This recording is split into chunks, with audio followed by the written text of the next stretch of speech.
Alright guys, so here's another video from Daily Banana RTS, and I'm so sorry that I wasn't able to produce a video, but I'm quite grateful for all of the support. I got quite a lot of support. A lot of comments, it seems like they're all a little bit tongue-in-cheek, which is alright, but let's, keep it as educational as possible, because at the end of the day, people are coming here to learn a thing or two, and I don't want to take away from that sort of general atmosphere. We got something a little bit different today. We're going to be taking a look at, the custom game. We're going to be taking a look at a replay with a few quite skilled players that have been kind of going at it for years. And I'll try to, I'm quite new to commentating still, but I'll try to commentate the game, kind of describe what happened. So we got Rojo and Alex, long-time Warcraft 3 players, very great players. And now don't be, don't be misled by the fact that we're queued up here against Computer Easy, because it's anything but easy on a map like this. Yeah, his base is pretty close. This is Alex, quite a skilled player. He's been playing for many years. This is Rojo. He's got quite a similar build order to me. I'm quite orthodox. Well, I wouldn't say exactly that, I'm orthodox, but quite close to it. Nothing to say, really. You have to keep in mind, I do believe that this game lasted for about an hour. What was it? Job's done. It was about an hour and a half, really, this game lasted for. So we've gotten, production starting on the Altar of Kings. Wait a minute. What happened there? Oh, it's the two farms strategy, yeah.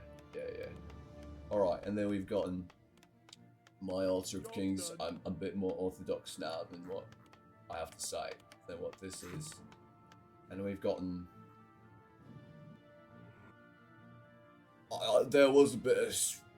I suppose sometimes you have to do a bit of strategizing as well at the start of the game, and things just don't really get rolling. That's alright. On a big map like this, I don't think that... I do believe that it doesn't really matter on a big map like this if you don't take off the start.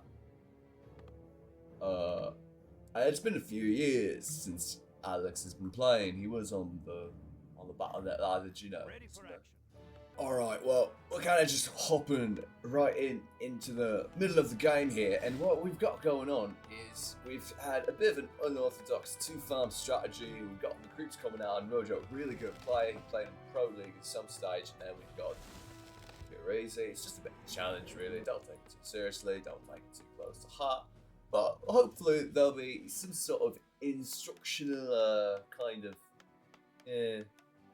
benefit that you can gain from watching this video, and really just try to keep your eyes open.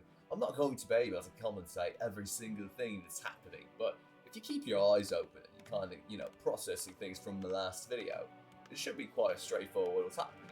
I've got quite an orthodox setup happening over here, and then we've got a little bit of a, the two farm strategies complementary to what I'm doing, and it should be quite self-evident as to how, if you've been paying attention in the last video. So I don't really want to see any comments asking questions about that.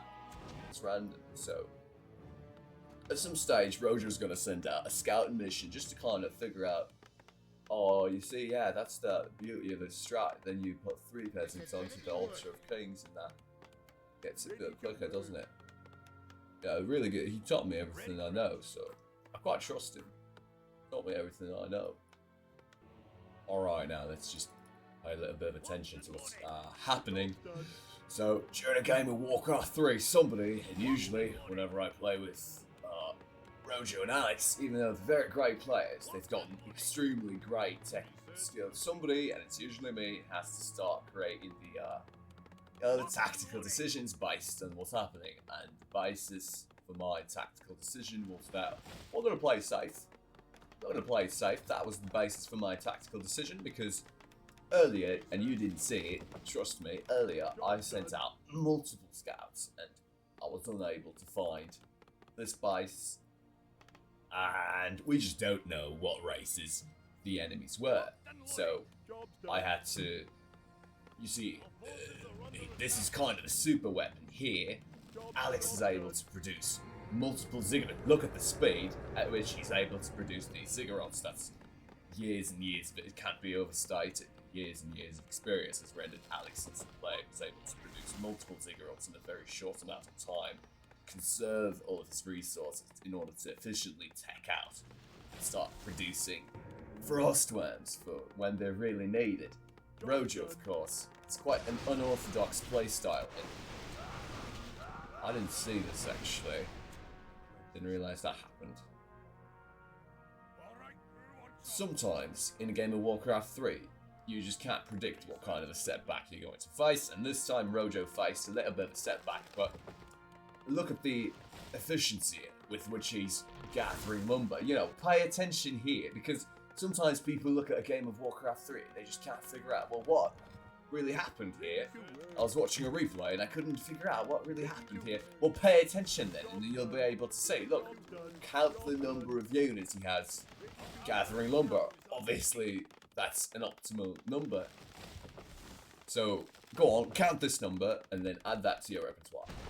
Enemy had attacked Alex. He was actually, he was able to click on all the ziggurats in time in order to turn them into spirit towers, which is quite resourceful of him. Unfortunately, the AI was smart enough to get rid of his town hall, which he had teched up to tier 2. And at this point, I realised that, I teleported here, I was able to hold off the opposition, but at this point, it was also quite clear that it was going to be a long time before we got frostworms, and we were gearing up for a long game. So we started changing our strategy, gearing up for a longer game. As you can see Rojo here, gearing up for a longer game with this particular, not the unit composition, but the Gryphon Aviary started coming out. No matter how good of a player you are, sometimes a game of Warcraft 3 turned into a bit of a mind game, and there was a point here where I think some of us were starting, quite frankly, to lose confidence in whether or not, and even though it's, don't be deceived, even though it's an easy AI, sometimes it's just so difficult to tell at what point are you going to win, or are you going to lose. That was yet to become clear. Even though we're quite skilled players, things were getting quite, it's an RTS really, and there is a bit of a randomness factor to whether or not you're going to win, see, losing a unit just like that in order to take the tier 3 units away, it's quite a nuanced play style that, the nuance with which he approached, he bought a little bit of time for his barracks there. That's just not something that you see from the casual player, taking away the rifle. And he wasn't able to do, quite a speedy response, I would say. Rojo quite honourably had to teleport here so that this turtle technique could become finished. But that was at the expense of a few riflemen back at his base. But, you don't see these kind of plays often from casual players. Going about commentating these games, right? I'm starting to realise that there's quite high level plays happening on either side. Oh no. I remember when that happened, that was a bit of a drag really, when that happened. Yeah, so this turned the entire game. Having the AI come with 2 different teams, just not very often that happens, Really good player, but he got taken out a little bit too early. This does not happen, it's not quite a common thing. You just see, quite clearly we can see that the easy AI is hiding quite a lot under the surface, and gotten some expansions too, by the looks of it. These fucking bloody clods. They're quite skilled, or it takes quite a lot of skill. My expansion was getting removed, and this is all part of the plan. I went into high upkeep, I do believe. But I was just gonna say, through commentating this game, it's becoming quite clear. It's very difficult to talk about these things in words. There's a lot of intuition, kind of. There's a lot of, what would I say? How would I put this? This is something that you feel in your body, really, when you play. And it's difficult to commentate, so really, this video is for the higher level players. And for everybody else who's, you know, I've gotten 7 or 8 new subscribers on the channel. Hopefully they're good players, and hopefully they, you know, not a lot remains to be said, really. When you see something like this, you're like, well, how could he possibly have gotten so many ziggurats built up so quickly? I think for a player that doesn't have a lot of experience, this video might be really difficult to digest, because how do I get to a point like this with so many ziggurats? And, you know, there's nothing to say, it's just practice, really. Practice and skill. I might do an interview with Alex at some point and see if he can explain, because frankly, even myself, I'm not so sure how he's able to produce so many ziggurats like all the time. Frankly, myself, I'm just not so sure. God. The game was really unfolding here, and finally the frost worms have started coming out. Just a couple of maybe little behind the scenes things. There was a problem with the boneyard, because when you open up, you know, when you open up the build menu, it can be quite hard to see where the boneyard is. And that's just a little bit of a behind the scenes thing. It took a while to get these two out, even once you get teched up, because sometimes if you're a returning player, it's really difficult to see where those things were left. But, you know, we're only about an hour and 1 minute into the entire video game. You know, this is when we might have to slow it down here just to see. You know, you got the frost worms that kind of flying about the place. Now at this stage, since there's so much to win a game against 3 teams once the other 2 teams have been removed, essentially, you really need such a high APM, that's actions per minute, that Alex actually gave me control of his frostworms while he was micromanaging. You know, he has got a million ziggurats to micromanage, so it fell upon to me, the task fell upon to me to finish the game off. Really, with these aerial units, we were able to ascertain the greatest strategy for a map like this was to employ aerial units. And you see, even if we were playing on the bayonet ladder, just like in the day, we would have crushed anybody with Alex's sheer speed, just brute force, sheer talent and speed that kind of enabled us to be able to get across and win the rest of the game. And you know, this goes on for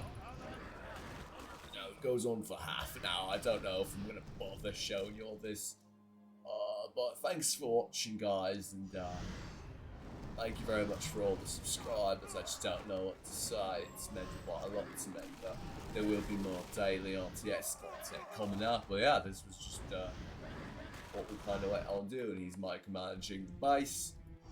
Boom, boom, boom. I'm taking out everybody. Frostworms. That's it. I'm new. I'm not that nigga in your video. I'm not a trick, I don't love the hoes.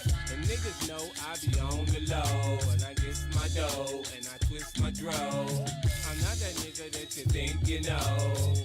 I walk around with a big fofo. You front on me, I'ma get at your dog. I be right at your crib waiting at your dog.